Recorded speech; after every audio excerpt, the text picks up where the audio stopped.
Olá, boa tarde, sejam bem-vindos. Eu sou a Ellen Moreno, advogada de causas femininas, e trago hoje uma convidada super especial. Boa tarde, doutora Fernanda Erbella. Obrigada pela presença, a gente sabe como a sua agenda é cheia. Muito obrigada por nos presentear com a sua presença no dia de hoje. Obrigada, Ellen. O agradecimento é importante. Muito obrigada. Eu convido a todos que estão nos assistindo agora para comentarem de onde estão falando, chamar os amigos, as amigas, né, marcar realmente as pessoas, porque é um tema tão relevante que a gente vem trazer aqui para o LinkedIn. Né? Nessa semana, aqui no Intalks, a gente vai ter essa Semana Lilás, onde eu vou conduzir com convidadas espetaculares. Eu quero agradecer, né, toda a equipe do Intalks por abrir esse espaço, né? É tão raro a gente ver aqui no LinkedIn esse tema, a gente trazer uma problemática que a gente precisa discutir, né? É uma questão social muito séria. Então, muito obrigada. Eu vou falar um pouquinho da bio da doutora Fernanda, né? Que é super incrível. A doutora Fernanda é delegada de polícia, doutora em Direito pela PUC de São Paulo, e graduada pelo FBI, muito chique tudo isso, né? Um super currículo trazendo aqui para a gente a sua expertise no tema. O tema de hoje são os desafios da violência doméstica. Então, assim, para a nossa audiência, né, doutora Fernanda, tragam seus comentários, suas dúvidas, porque a gente vai ter o maior prazer de responder, é realmente uma grande oportunidade. Não é verdade? Então, vamos iniciar o tema. Boa tarde, doutora Fernanda, fique à vontade. Boa tarde, Ellen. Gosto muito de falar sobre esse tema. Eu acho que hoje é o último dia do mês de agosto, quando a gente não tem nada que se comemorar, mas sim é um marco, né? É um mês chamado aí de mês lilás, de combate e prevenção à violência contra a mulher. Então, muito importante a gente pensar que não é só esse mês que nós temos que falar sobre o assunto. Esse assunto é um assunto que paira pelo ano inteiro. Então, muito obrigada a todos que estão envolvidos hoje nessa live, em toques, arregos, né? Eu adorei a gente roubar o LinkedIn do Tiago, né, deixar aí 2 mulheres no comando hoje, e muito obrigada por abrir esse espaço. É o momento realmente da gente falar, conversar e ouvir, né, as pessoas aí, quais as dúvidas, o que eles querem falar sobre o assunto. Muito bom.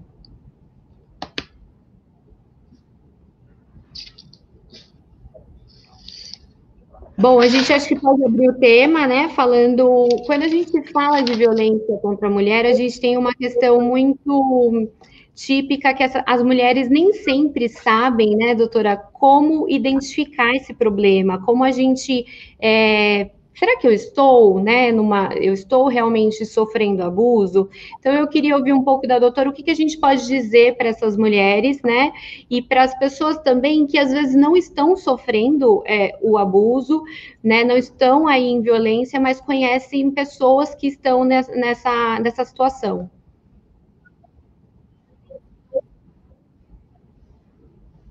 Exatamente, Ellen. Quando a gente fala de violência contra a mulher, eu acho que o primeiro desafio é a mulher saber que ela realmente está numa condição de sofrendo violência, né? De que ela está dentro de uma relação abusiva. Então, este eu acho que é o primeiro desafio. Muitas vezes as amigas, os familiares reconhecem essa situação, mas a pessoa não consegue por si só saber. Envolve aí culpa, envolve amor, muitas situações, né? E o que é importante a gente lembrar que o abusador, essa relação abusiva, ela nunca começou assim. Ela começou como uma relação normal, ela começou muitas vezes com amor, com atração. Então, ela teve aí, sim, um momento bacana, né? E ela vai virando a chave. E muitas vezes as mulheres não conseguem reconhecer. Então, acham normal que o marido proíbe, o namorado proíbe determinadas roupas. Ele passa a ter o controle absoluto de tudo. Então, ele quer as senhas, a senha do seu celular, as senhas de banco, as senhas dos e-mails, né? Ele passa a ter controle do sem parar, aonde ela foi, do Waze, aonde ela foi, o Uber avisa aonde ela está indo. Muitas vezes ele segrega a mulher, então ele fala, não gosto da sua família, não quero mais que você encontre sua família, não gosto dos seus amigos do passado, e assim vai isolando aquela mulher e vai tendo total controle e domínio. Muitas vezes, esse é um processo lento, e que a mulher não consegue se dar conta que está dentro de uma relação abusiva, de que isto não é normal, de que isto não pode fazer. E tem uma situação. Então, esse eu acho que é um dos principais pontos. E tem uma situação onde essa mulher ela acaba confundindo esse excesso de cuidado, né, com carinho, com preocupação, e a gente está diante de uma manipulação, né, de um exercício de poder aí desse companheiro, certo?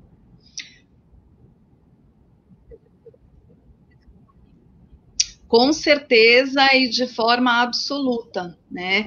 E muitas vezes a grande justificativa para tudo isso é porque eu te amo, né? É porque eu quero te proteger, eu quero o melhor por você.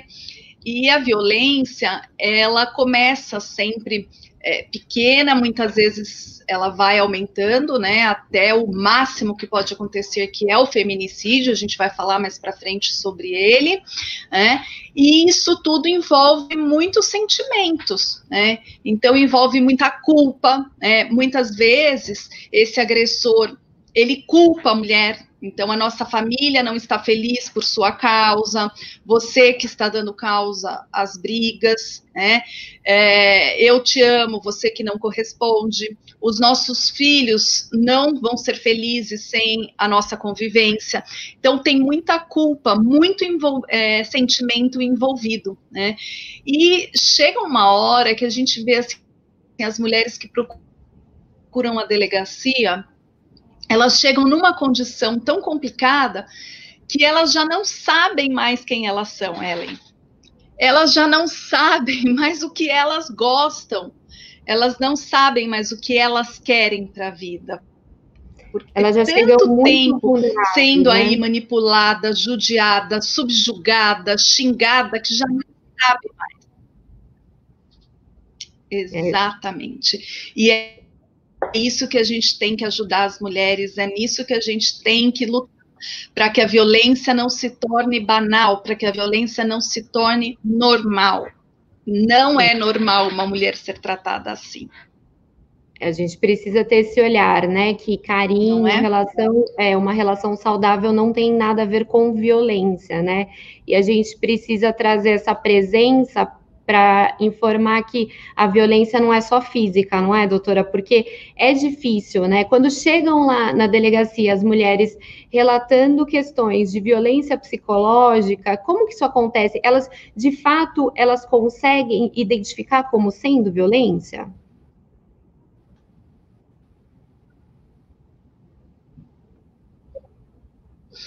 Sim, quando nós falamos em violência contra a mulher, não estamos falando apenas na violência física, na violência que deixa a marca.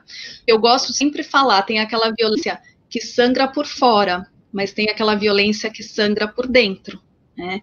Então, uma violência contra a mulher, ela traz lesões enormes no psicológico, né? Então, é considerado, sim, um dos tipos de violência. Inclusive, a Lei Maria da Penha, ela protege essa integridade psicológica da mulher, né?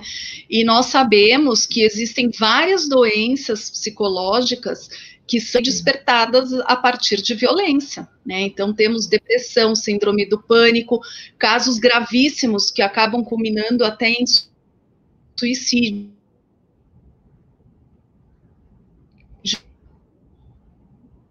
Então, é algo que tem que... Isso adoece e isso mata também a violência. E, doutora, como que a gente pode, quando a gente presencia uma situação de violência, né? Ou a gente tem essa notícia, a gente sabe que tem uma amiga, enfim, pessoas passando por isso. Como que a gente pode ajudar? Chegou aí, Ellen? Não sei se estão... Chegou. O que eu acho bem importante é o apoio, né, que a mulher que esteja sofrendo violência, ela receba, porque é muito difícil ela por si só sair desse ciclo, né, quebrar esse ciclo da violência. Então, nós acompanhamos aí que quando uma mulher decide pedir ajuda, decide denunciar o agressor, muitas vezes ela está acompanhada e amparada por uma outra pessoa, em uma outra mulher, um melhor amparo, sem julgamentos. Então, isso eu acho importante, né?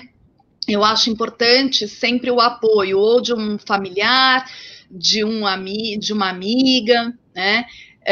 Nós vemos muitas ocorrências que são levadas para o trabalho, né? Muitas ocorrências que a mulher chega se queixando no trabalho, ou porque está machucada, ou porque diversas vezes teve que faltar ao trabalho para resolver problemas, e é encorajada por alguma colega de trabalho, né?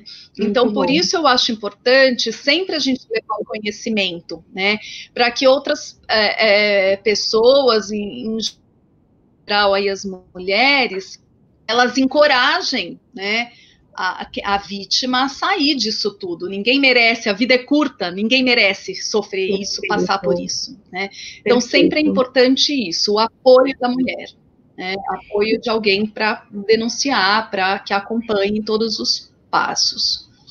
E, doutora, assim, com o advento da Lei Maria da Penha, no dia a dia das delegacias, a doutora, isso trouxe benefícios, né? Essa lei, ela realmente ajudou as mulheres? Qual que é a experiência que vocês têm experimentado na prática? E falar também um pouquinho sobre as delegacias que são voltadas para as mulheres, né? Como que a gente... qual que é o tratamento que é dado para essa mulher que chega lá buscando ajuda? Tá. Então, vamos primeiramente falar da Lei Maria da Penha, né? A Lei Maria da Penha, ela era com certeza uma necessidade do Brasil. Nós tínhamos aí uma lacuna legislativa, né? A mulher não tinha grande amparo. Uma crítica que eu, como estudiosa do direito, eu estudo aí sempre esse tipo de violência, e militante na área policial aí há alguns anos, eu me dou o direito de fazer algumas críticas, né? E uma delas, eu acho que o Brasil, ele trabalha de uma forma muito ruim legislativa, né? Nós trabalhamos de uma forma reativa, não uma forma preventiva. Então, eu acho lamentável a nossa lei, as nossas leis, em especial essa, ter nome, né? Então, Lei Maria da Penha, nós tivemos que ter uma Maria da Penha, que hoje está numa cadeira de rodas, né, para que tivesse aí uma lei que protegesse mais as mulheres, né? Então, eu acho que nós não temos que esperar batizar leis, acontecer fatos pontuais para que algo possa ser feito. Eu acho que deveríamos trabalhar, Ellen, de uma forma preventiva, né? O que podemos fazer aí para garantir melhor os direitos, o que para proteger, e não esperar acontecer para vir. Mas, de toda sorte, esta lei veio, é uma lei que ela é considerada até uma lei boa, uma lei de proteção às mulheres. Acho que ela fez, sim, uma diferença no nosso mundo jurídico, né? Eu acompanhava antes as transações penais em caso de violência contra a mulher e acabava virando até aí algo jocoso. Então, falavam, eu bati, a minha transação foi o pagamento de uma cesta básica, então já vou comprar 2 porque eu vou bater de novo, né? Então, eu acho que esse endurecimento foi, sim, muito bom. Lógico que nós temos muito ainda a trilhar, muitas inovações legislativas, muito que ainda se aplicar à legislação que temos, né, dar total aplicação, mas eu acho que foi um começo muito bom, né? Infelizmente, nós acompanhamos aí que os números de violência contra a mulher, eles são crescentes, né? Então, o que é lamentável, ainda que tenhamos aí uma lei que traz aí um certo rigor, uma certa proteção, ainda temos números crescentes, o que realmente é um absurdo, né? Infelizmente. É por isso que é tão Então, não sei importante... se você quer fazer alguma... É tão importante um bate-papo como esse, né? E aí eu convido novamente você que está nos assistindo a marcar os seus amigos, né? Aquela colega de trabalho que você imagina que ela esteja numa situação delicada, para assistir essa live, porque é muito importante, é uma questão social que a gente vem passando e por mais que eu esteja falando de uma lei que esse ano comemorou 14 anos, não é mesmo, doutora? Nós ainda temos números crescentes de violência contra a mulher. E eu acho importante também a gente entrar um pouco nesse tema da delegacia da mulher e tudo mais, e trazer também, até porque no LinkedIn a nossa audiência é super qualificada, falar um pouquinho de uma coisa que acontece e que a gente esquece que é crime, que é o assédio sexual no trabalho também, né, doutora? Falhou esse finzinho. O que no trabalho, Ellen? O assédio sexual contra as mulheres no trabalho, né? Esquece-se que é crime também. A gente precisa olhar para isso, né? Sim, vamos falar desses dois assuntos. Então, vamos falar, continuando a pergunta, em relação às delegacias de defesa da mulher, né? São as DDMs. A nossa primeira delegacia da mulher, ela foi planejada em 1985 e o decreto é de 1986. Então, a gente vê que já tem um tempo aí que as delegacias, elas foram criadas, né? Hoje temos um número grande de delegacias, por volta de 150 no estado inteiro. E quando pensaram numa delegacia de defesa da mulher, por que foi pensado isso de uma delegacia especializada, né? Porque já é muito difícil uma mulher conseguir falar sobre o assunto, conseguir falar sobre a violência. E se ela for procurar um ambiente em que ela consiga falar para outras mulheres, ela vai se sentir com certeza mais acolhida, menos julgada, e mais à vontade para falar, porque muitas vezes é difícil falar para uma própria mulher, né? Para homens, mais difícil ainda. Então, esse ambiente policial, ele é muito mais humanizado, né? E nós também não podemos esquecer que muitos crimes são crimes sexuais, né? E que a mulher, ela tem que descrever quais foram as ações que foram feitas com ela, até para a capitulação do crime, para saber qual foi o crime que ela foi vítima, né? E esses crimes são muito difíceis, são crimes aí que têm um efeito psicológico muito ruim nas vítimas, e que é muito difícil ela falar, e se fosse um ambiente masculino, seria mais difícil ainda. Então, ela se sente muito mais à vontade narrando para mulheres, né? Então, especialmente essas delegacias, elas devem ser chefiadas por delegadas mulheres, mas os seus operacionais, muitos são homens, porque muitas vezes nós temos aí que, respeitando o limite físico, né, entrar, quebrar a porta, tal, então os investigadores, eles têm que ter essa capacidade física. Então, tem homens também trabalhando, mas não é a grande maioria, né? O que eu acho muito importante a gente falar, Ellen, eu gosto de falar bastante, se precisar interromper, você me interrompe. Tá? À vontade. O que eu acho muito importante a gente falar... Tá. Uma coisa que eu acho muito bacana a gente falar, e muito importante, é uma das coisas boas, né, que podemos aí ressignificar e tirar da pandemia, né? O que foi a criação da DDM online, da Delegacia de Defesa da Mulher online. Então, hoje, no site da Polícia Civil, aqui do estado de São Paulo, né? Então, o www.policiacivil.sp.gov.br, você acessa de qualquer lugar que tem aí uma internet, a DDM Online, a Delegacia de Defesa da Mulher Online, né?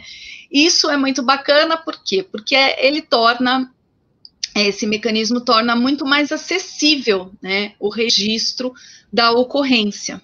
Então, a mulher, ela não precisa sair, né, para buscar a delegacia está onde ela está, ou na sua residência, ou num local de refúgio, e tem exatamente a mesma validade de um registro de presença física numa delegacia da mulher. E lá será avaliado também por uma delegada mulher, né? E uma das coisas que foi inovação aí prevista na Lei Maria da Penha é o quê? São as medidas protetivas, né? São as medidas de proteção, inclusive agora há pouco tempo tivemos a inclusão de mais 2 medidas protetivas, que a vítima tem que falar que ela quer.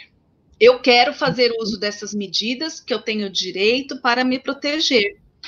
E esse boletim de ocorrência online, da Delegacia de Defesa da Mulher Online, ele já pergunta no exato momento, você quer medidas protetivas? E ela já pode assinalar lá e que já é enviado ao fórum, né? Então, é algo muito bacana que traz aí também uma celeridade, né? Ele é bem autoexplicativo, até convido a todos depois em site da polícia, simplesmente clicar ali, está em destaque, DDM Online, Delegacia de Defesa da Mulher Online, que vai entrar na página de descrição, todos os casos, tá? Então, é isso que eu tinha a falar sobre a delegacia online. Se você quiser fazer algum comentário, Ellen, senão a gente passa para a parte do assédio. É muito bom, né, que a gente tenha tido essa evolução, ainda que diante de de uma situação de pandemia, enfim, mas que era algo que a gente tinha muito medo quando começou a quarentena, né, por conta de a mulher ela ficar em casa com o seu agressor. Então, realmente era uma preocupação que se tinha. Então, essa evolução é muito importante. Eu vou chamar agora a Paty. A Paty é uma das responsáveis, né, por essa Semana Lilás aqui no LinkedIn, para ela trazer um pouquinho de perguntas da nossa audiência. Bem-vinda, Patrícia. Opa, tô aqui. Obrigada, Ellen, por me proporcionar aqui essa oportunidade de fazer a pergunta para a Fernanda.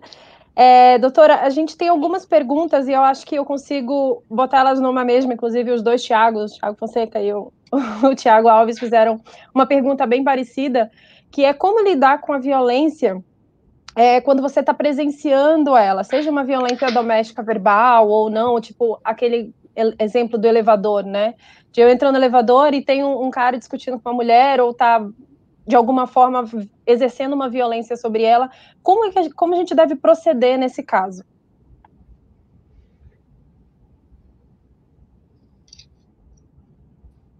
Sim, existem alguns crimes que eles são, como que eu vou explicar sem o juridiquês aqui? Existem alguns crimes que independem da pessoa para que o Estado processe essa pessoa. Então, por exemplo, vou dar um exemplo de um roubo, algo que tem uma violência. Então, isso não interessa só a vítima que foi roubada, isso interessa a toda a sociedade, a todas as pessoas. Então, essa pessoa que roubou, ela será presa e processada, independente dessa vítima falar eu quero ou não quero. E existem outros crimes que chamamos aí de condicionada representação, que depende da pessoa falar, eu quero ver tal pessoa processada ou não, tá? Então, é importante fazer essas duas diferenciações, tá? Se for uma violência inherente física, todos podem denunciar, se a mulher estiver sofrendo, o vizinho pode denunciar, a amiga pode denunciar, sim, tá? Inclusive, eu acompanhando agora nesse período de pandemia, achei interessante, né? A gente pode até trazer a discussão aqui, mas lógico que ainda vai dar muita discussão jurídica, mas é um projeto de lei do Senado em que obrigam os moradores de um condomínio e o síndico, se tomarem conhecimento de casos de violência contra a mulher, denunciem obrigatoriamente, né? Então, há muita discussão. Mas existem alguns crimes, por exemplo, se vê só xingando a mulher, então, um xingamento, crime de injúria. E esse crime de injúria é condicionado. Então, né, ainda que denuncie, se a própria vítima não fala, eu quero processar, isso não vai acontecer. Depende do caso concreto, mas a violência por si, ela deve, não é que pode, ela deve sim ser denunciada. É uma das formas de coibir. Tá, eu tenho mais uma... Respondido. Eu tenho mais uma questão aqui, que acho que está aqui nas dúvidas gerais. Como é que eu ajudo essa mulher que ela passa por uma situação? Você tinha começado a falar que o importante é que a mulher entenda que ela está nessa situação. Como é que eu consigo ajudar essa mulher, uma amiga, ou de repente um familiar, a perceber que ela está nessa situação? Porque realmente, muitas das vezes, ela está envolvida nesse processo e ela não quer de enxergar de alguma forma que ela está precisando de ajuda.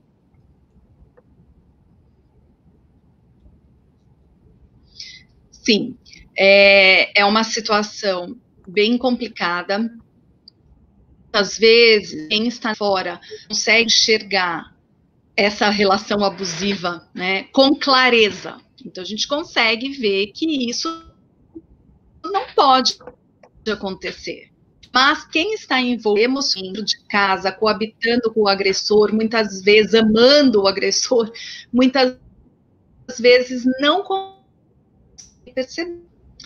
E não são raras as vezes que quando uma amiga tenta abrir os olhos dessa amiga, ela acaba se voltando contra a amiga, porque ela acha que não, que ela que é a culpada, então que a amiga está julgando errada, né, o agressor.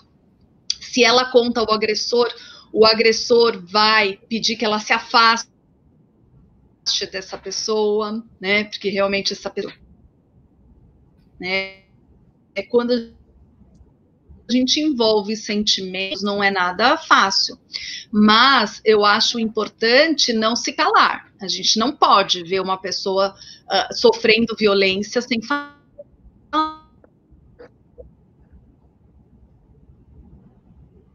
Já voltou. Acho que a Fernanda está com um probleminha. Travadinha. Para ela é tão normal não usar mais saia.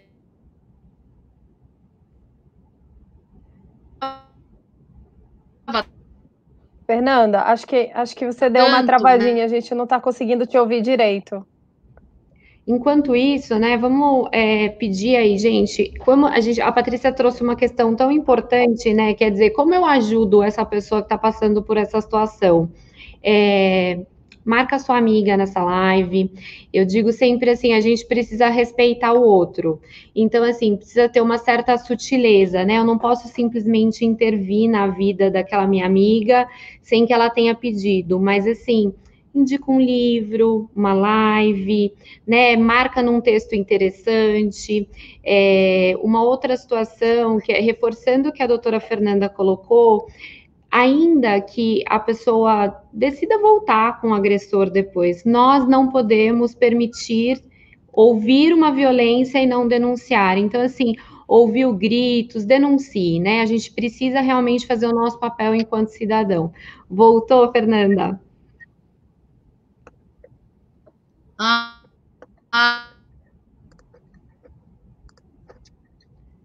Esses entraves tecnológicos, ao vivo é assim, mas a gente não pode deixar de estender essa situação para a vítima. Então, acho que tem que mostrar, né, demonstrar com os pontos com que ela está vivendo que isso não é normal, que já passou de uma relação saudável para uma relação abusiva, né? E com certeza ela vai enxergando, vai clareando. Não é um processo, muitas vezes, rápido, né? A gente vê que quando a mulher, ela realmente se cansou disso, ela procura ajuda, infelizmente, já passou muito tempo que ela sofria, que ela vivia nisso, né?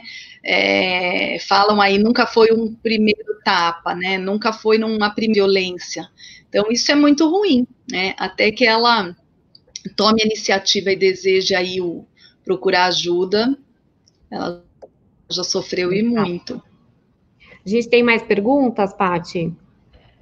Tem uma pergunta aqui que talvez ela seja um pouco específica, mas eu acho interessante a gente comentar também, porque muitas das vezes a mulher já entendeu, ela realmente está com problema, mas ela tem medo por causa dos filhos, né? Então, como a lei protege, inclusive uma pergunta aqui da Lyubov, como é que a lei protege em caso dessas violências domésticas e que tem um filho, né? Como é que a mulher pode reagir nesse caso?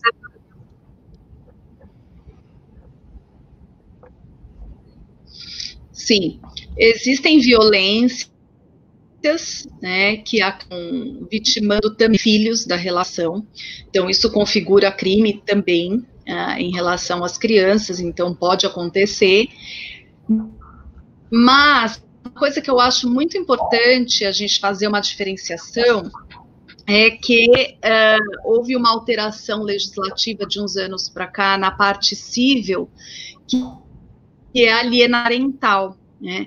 É aquela separação, segregação, falar mal de um dos pais para o outro, jogar as crianças contra um, contra outro. Isso por si só, a alienação parental, ela não é crime, tá? Pode vir a ser em relação a condutas pontuais que acontecem dentro da relação, né? Então, o xingar a mãe, esse xingamento pode configurar injúria, né? Mas por si só não. Mas haverá aí uma proteção para o caso, por exemplo, da mulher ter que deixar o lar, sair de um lar violento e levar seus filhos. Então, a guarda, né, pelo menos a provisória, concedida, existem alguns meios jurídicos aí de proteger a mãe em relação aos seus filhos também, né? Até porque um ambiente violento não é um ambiente saudável para a criança, né? Então, é algo que tem que também aí ser protegido. Tá? Perfeito. Acho que está super respondido, né, Paty? Obrigada por enquanto. Eu queria passar um vídeo agora, doutora, para as pessoas terem um pouco Ellen, pode voltar para o assédio? Eu fiquei com tanta vontade a gente já volta para o assédio, que eu acho que é muito importante a gente falar. Eu vou só pedir para a produção colocar um vídeo onde traz um pouco das denúncias dos assédios, da violência, e aí a gente consegue ter um pouco de noção do que acontece com essas mulheres. Oi, da polícia? Sim, polícia militar. Oi? Alô, pode falar. O meu marido tava me espancando. Quem? O meu marido. Seu marido? Eu consegui correr e deixar meus 2 filhos ali. Eu tô toda machucada. Polícia militar? Tá dando briga aqui em casa, o meu pai, ele quer bater na minha mãe. Ele tá ameaçando colocar fogo na casa. Se vem rápido, pelo amor de Deus. Ele tá ameaçando minha mãe. Por favor, eu preciso de ajuda. O meu namorado tá me agredindo. Agora eu preciso de ajuda. Se você encontrar no meu celular, vai ser pior. Tô te avisando. Perto. Ele mora perto do bebê. Polícia militar? Boa noite. Boa noite. É a polícia militar? Isso mesmo, senhora. Eu preciso de uma viatura com urgência. Por favor, meu marido entrou embriagado agora, quase me matou dentro da minha casa. Ele tentou lhe agredir? Me agrediu, ele quase me matou. Eu tava dormindo, eu e minha filhinha de 5 aninhos. Moça, pelo amor de Deus, eu preciso de uma ajuda na rua. Moça, eu me acordei, eu acho que o ex-marido da moça matou a minha sobrinha. Pelo amor de Deus, me ajuda. Ai, quer fugir, vai fugir. Puxou. Parado, tá preso. A vítima tá com bastante ferimentos, vai ser conduzido ao hospital, tá ok? Bom, estamos de volta aqui atrás do agressor. Central guarnição no local. O bom manda apoio, Que é o masculino tá fugindo do local. O agressor tá preso e tá sendo conduzido pra delegacia.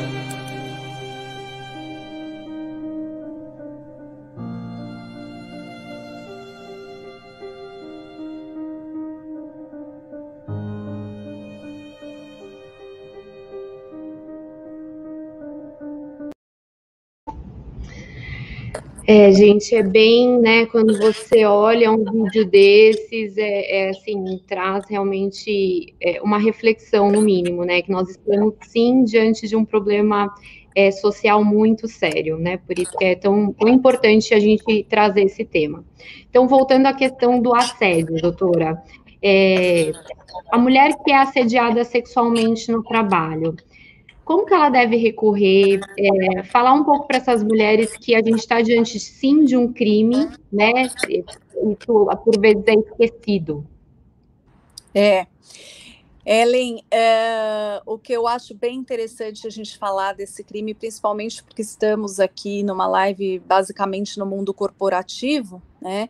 E lembrando que o crime de assédio sexual é um crime, está no nosso Código Penal, não é um crime novo, já é um crime velhinho. Ele é um crime que está aí para proteger todos. Não é um crime que apenas a mulher pode ser vítima. Tá?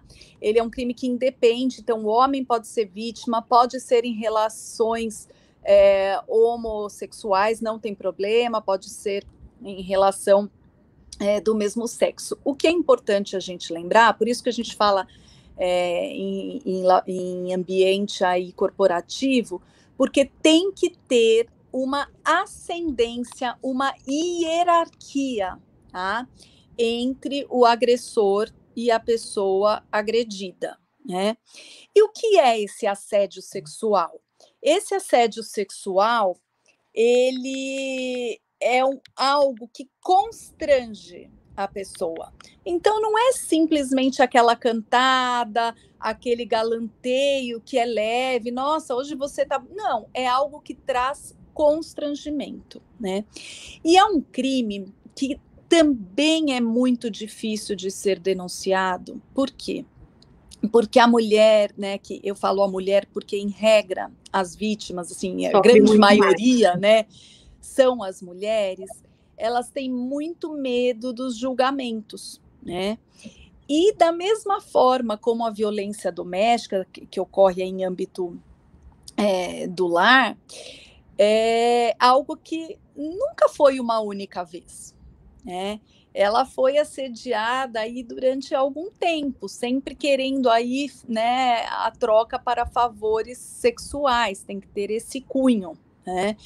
Então, é algo que é muito difícil. Nós já vimos aí diversos casos que é muito difícil, a mulher acaba, quando denuncia, ela sendo punida, ou mandada embora, ou transferida de sede, ou transferida de horário, né?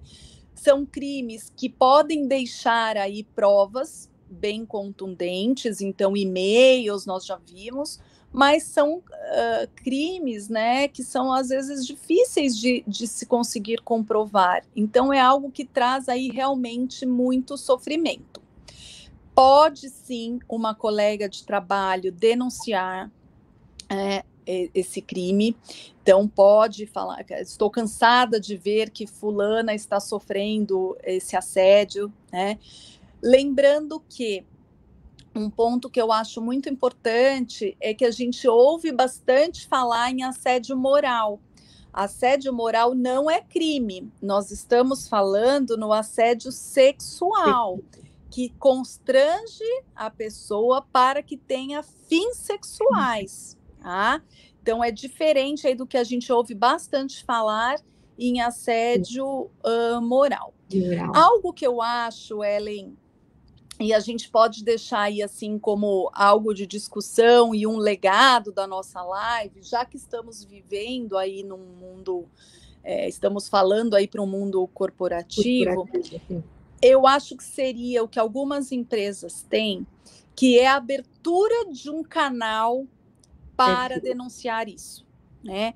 Algo que fosse sigiloso, mas que de fato fosse aí levado ao conhecimento de superiores, né? Então, isso eu acho muito importante.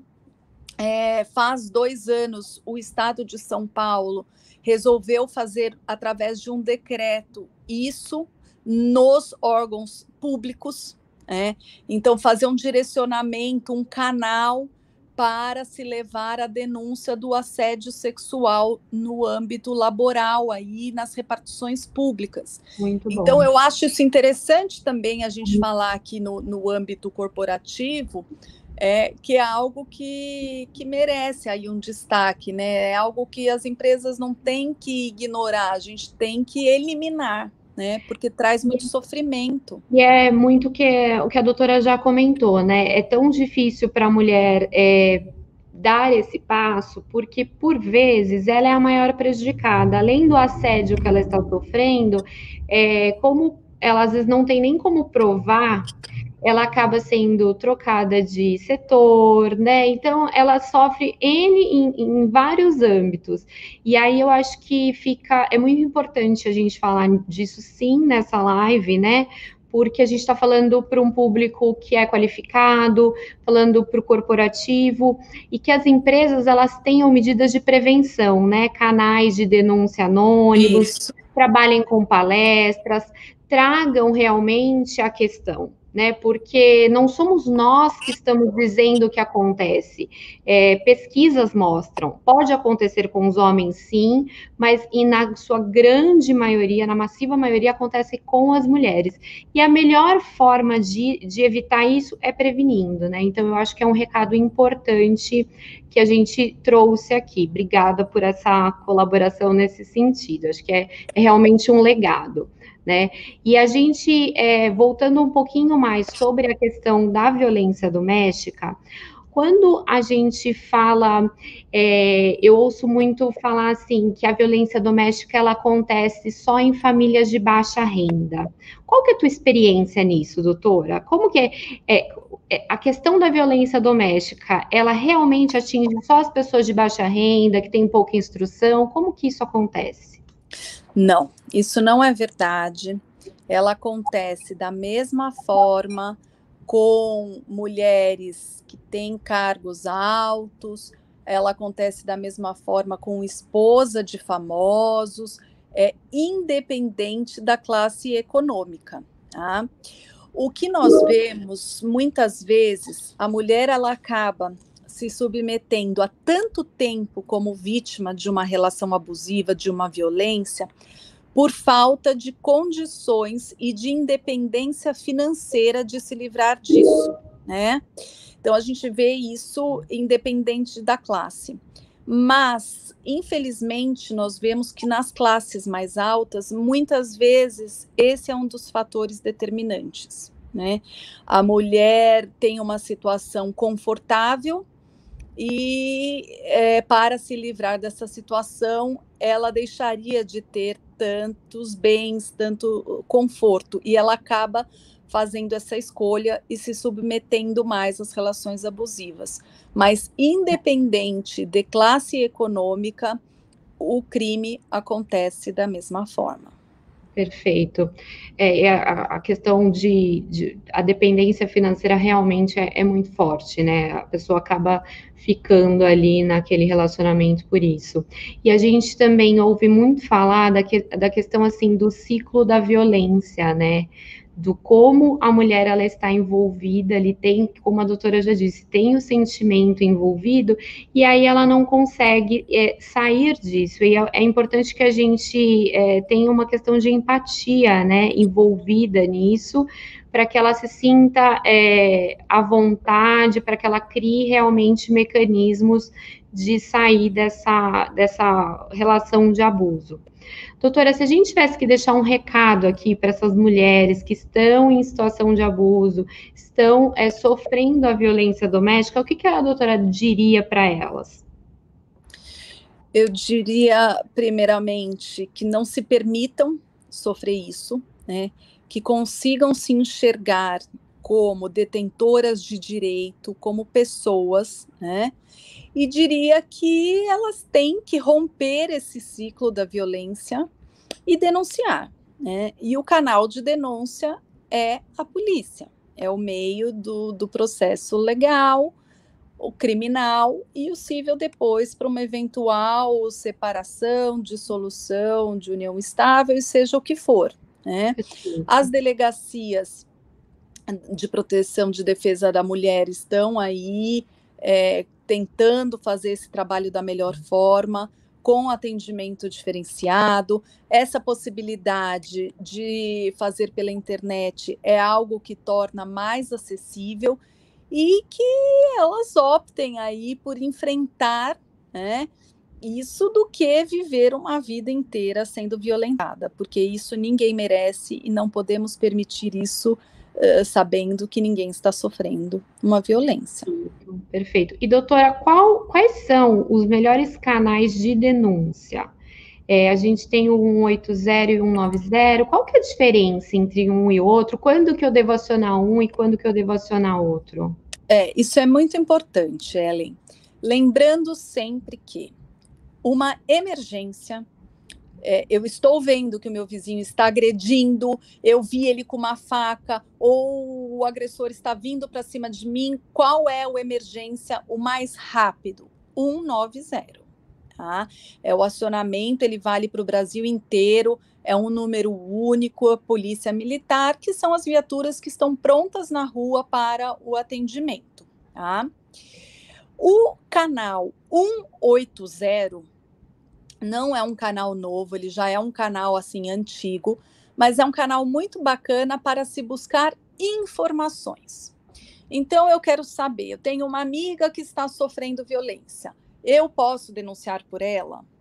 Eu sou vítima de violência, eu vou ter que ir ao Instituto Médico Legal, e essas informações todas em relação ao processo, né, de violência contra a mulher podem ser obtidos no canal do 180. Tá?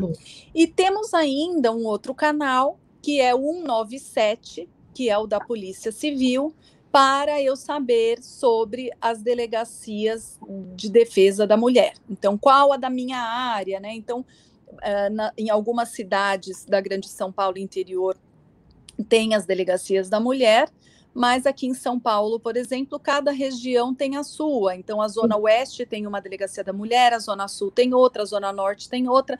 E eu quero saber qual o funcionamento, qual o horário, qual o endereço. Ela vai estar aberta hoje? Não, eu posso obter também pelo canal da Polícia Civil, o 197. Perfeito. E, doutora, num local onde não há delegacia especializada para a mulher pode ir numa delegacia comum e registrar a ocorrência, né? Não é um impeditivo. Não, isso não é um impeditivo. O atendimento e investigação dos crimes de violência contra a mulher em âmbito doméstico familiar, eles não são exclusivos das delegacias da mulher, tá? Então, pode sim qualquer delegacia. Eu tenho uma delegacia próxima da minha casa, eu posso ir lá para denunciar. Muitas vezes a delegacia da área que essa mulher trabalha vai ser a delegacia que vai receber, porque é uma colega de trabalho que encorajou ela a ir e vai junto e leva, não tem problema. Nós sempre indicamos a delegacia da mulher pelo que a gente já falou aqui, né? Então que ela vai ser atendida por mulheres, eles têm mais prática já nas medidas protetivas, quais serão, qual o trâmite, né? A parte psicológica já sabem melhor, dar um atendimento mais acolhedor. Então, a gente recomenda melhor numa delegacia da mulher, mas não é impeditivo em nenhuma outra delegacia. Legal. Entrou uma pergunta aqui, doutora, da Tânia Costa, dizendo o seguinte, se a violência doméstica, ela abre caminho para o feminicídio, e como a doutora vê no dia a dia essa ligação, né, entre a violência e o feminicídio? Porque às vezes as pessoas acham assim, ele nunca chegaria a tanto, né? E aí, o que a doutora vê efetivamente disso? Sim. O feminicídio também é uma inovação da nossa legislação, não muito antiga, né? E o que é o feminicídio? Muita gente não sabe exatamente o que é. É o homicídio, né? é o matar uma pessoa simplesmente por ela ser mulher, né? Então, simplesmente pelo seu gênero mulher. Muitos dos casos de feminicídio, quando vamos analisar, a gente vê o quê? Que ele foi uma progressão da violência. Então, realmente, a violência ela começou com tapa, foi aumentando até que essa mulher acaba sendo morta. Então, sim, podemos fazer a Tânia, né? Podemos fazer sim essa relação, infelizmente, e por isso que muitas vezes a gente tem que enxergar. Se não fizermos alguma coisa para que essa mulher saia dessa violência, ela vai acabar sendo morta. E muitas vezes, infelizmente, isso pode acontecer. Tá? Vide o caso Maria da Penha. Exatamente, acho que é importantíssimo a gente reforçar essa questão, né, de que quando você está em uma relação de abuso, onde você tem ali o ciclo da violência, tem a violência doméstica, é não esperar para que a coisa evolua, porque de fato pode acabar na pior das consequências, que é essa mulher perder a própria vida por conta de um relacionamento, né? Então a gente precisa sim buscar sair desse ciclo de abuso, romper com essa violência, né, doutora? Fazer as denúncias, ainda que você diga, mas amanhã pode ser que ela volte. Nós, enquanto cidadãos, a gente precisa fazer isso acontecer de fato. Bom, estamos chegando ao fim dessa live, que voou, né? Foi muito rápido.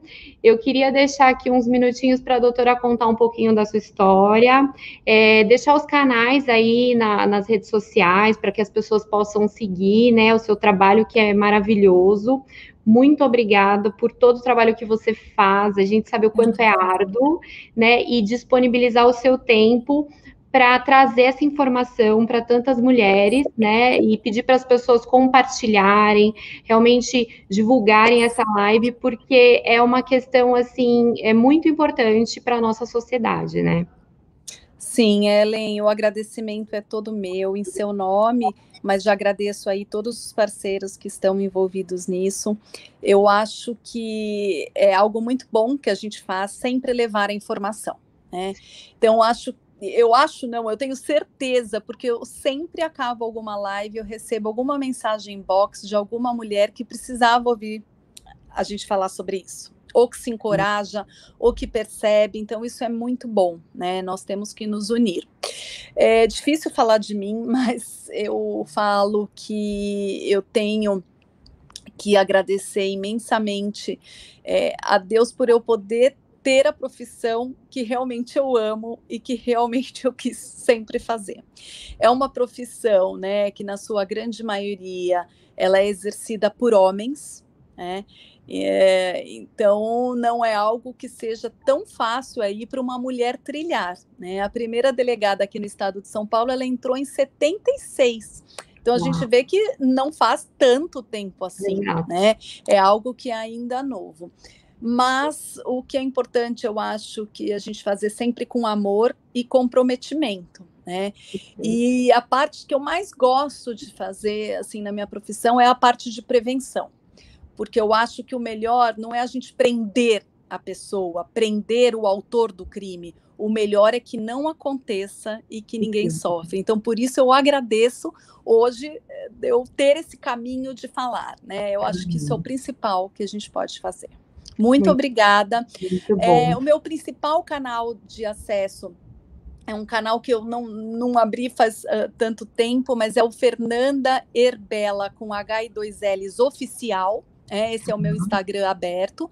Inclusive lá eu deixo algumas dicas de segurança. Então, o último vídeo que eu postei agora foi do novo golpe do WhatsApp. Acho importante todo mundo tomar conhecimento, tá no meu LinkedIn também, é o meu nome, porque quanto mais a gente dissipar e a informação, menos vítimas teremos. Claro. Muito obrigada, Ellen. Eu que agradeço, nós aqui do Intalks agradecemos, muito obrigado. Obrigada a todos. Eu peço para vocês ficarem mais uns minutinhos, porque eu vou contar as próximas lives aí que a gente vai ter. Obrigada, doutora Fernanda. Muito obrigada, um abraço. Bom, pessoal, olha, amanhã nós temos uma live super importante, falando das iniciativas que salvam vidas, né? Eu vou trazer 2 mulheres incríveis aqui para contar para a gente o que elas estão fazendo para ajudar nesse tema aí da violência doméstica. Na quarta-feira, nós teremos a Amanda Gomes e a Karine Ross falando do impacto das microagressões no seu negócio. Também vai ser uma live incrível, colaborando com esse tema.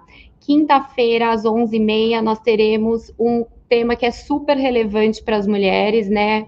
Pegando o embalo aí no que a doutora Fernanda já falou, que é a questão de investimentos. Então, eu vou trazer a Ana Oliveira e a Mônica Costa. E na sexta-feira, a live das 15 horas, eu vou trazer uma psicóloga incrível, que é a doutora Melissa Santini, para falar um pouco de dependência emocional, né, e ver, entender a relação dela com a violência doméstica, ok? Obrigada a todos pela participação, foi muito bom, obrigada aí pela paciência, marquem os amigos, enviem para as pessoas que vocês conhecem, porque se a gente atingir, qualquer número de pessoas que a gente atingir, quanto mais pessoas ouvirem, é melhor. Obrigada a todos do InTalks, obrigada pela participação, até amanhã.